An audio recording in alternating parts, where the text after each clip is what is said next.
Hello everyone and welcome back to my kitchen. Today I'm going to show you my version of chile con queso. First we're going to wash our vegetables and pat them dry with a clean paper towel. For this recipe I'm going to use 5 Poblano peppers, 5 Roma tomatoes, 4 jalapeños, and for extra spice I'm going to add 2 to 3 Serrano peppers. These are optional.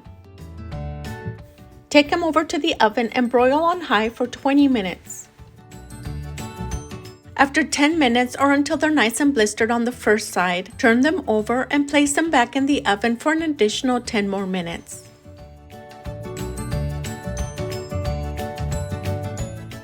Once they're nice and blistered on both sides, remove them from the oven and transfer the Poblano peppers into a plastic bag. I usually use a grocery bag, but you can also use a container with the lid. Leave them in the plastic bag or container for about 15 to 20 minutes. Placing them in a bag or a lidded container is going to help to loosen up the skin as they cool down, and they're going to be a lot easier to peel. For the remainder of the peppers and the tomatoes, I'm going to remove the excess skin that's already blistered. I'm not going to completely peel them, I'm just going to remove the one that's already blistered. This is optional, some people like to leave it on, but I'm going to go ahead and remove it. We're going to wait for these to cool down a bit before we prepare the sauce for the dish. Meanwhile, we're going to roughly chop half a large white onion, and we're going to mince 1 to 2 garlic cloves. This one is very large, so I'm only going to use one.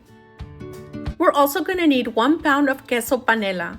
You can use the one with the jalapeño, or you can use the regular one without the jalapeño. This is a 2.5 pound queso, but we're only going to use 1 pound of the queso. I'm going to cut off about 1 pound of the cheese and we're going to dice it into 1 to 2 inch squares. I like to use the Queso Panela for this recipe because it holds its shape very well, but you can also use any other cheese of your preference. The 1 pound of cheese gave us about 3 cups of queso. Now we're going to set this aside while we prepare the sauce for the recipe. For this recipe, I prefer my sauce a little bit chunky, so I'm going to use the food processor. You can also use a molcajete or a blender to prepare the sauce. Transfer the tomatoes to the blender along with the jalapeños and 2 cups of water to help blend the ingredients. For seasonings, I'm going to use half a teaspoon of cumin and 1 tablespoon of chicken bouillon, or you can also use salt. Blend on high for a good 30 seconds or until it has the consistency that you prefer. The Poblano peppers have completely cooled down. Now we're going to remove them from the bag. Remove the skin from each of the peppers. Once you're done removing the skin from each of the peppers, trim off the stem and using your hand or a knife, open the pepper and scrape out the seeds. Dice the peppers into 1 to 2 inch pieces. Transfer it to a bowl.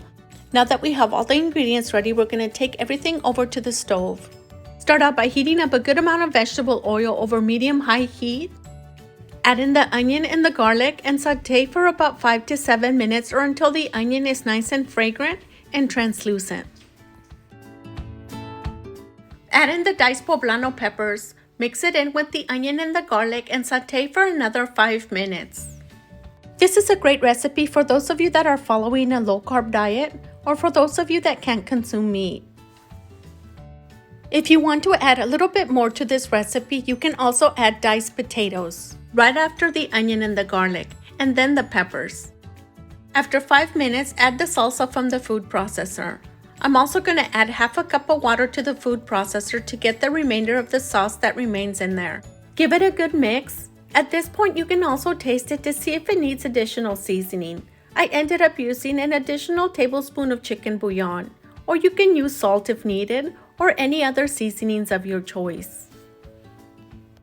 Once it reaches a light simmer, turn down the burner to medium heat and simmer for 10 to 12 minutes. After 10 to 12 minutes, turn off the burner but leave the pan on the burner.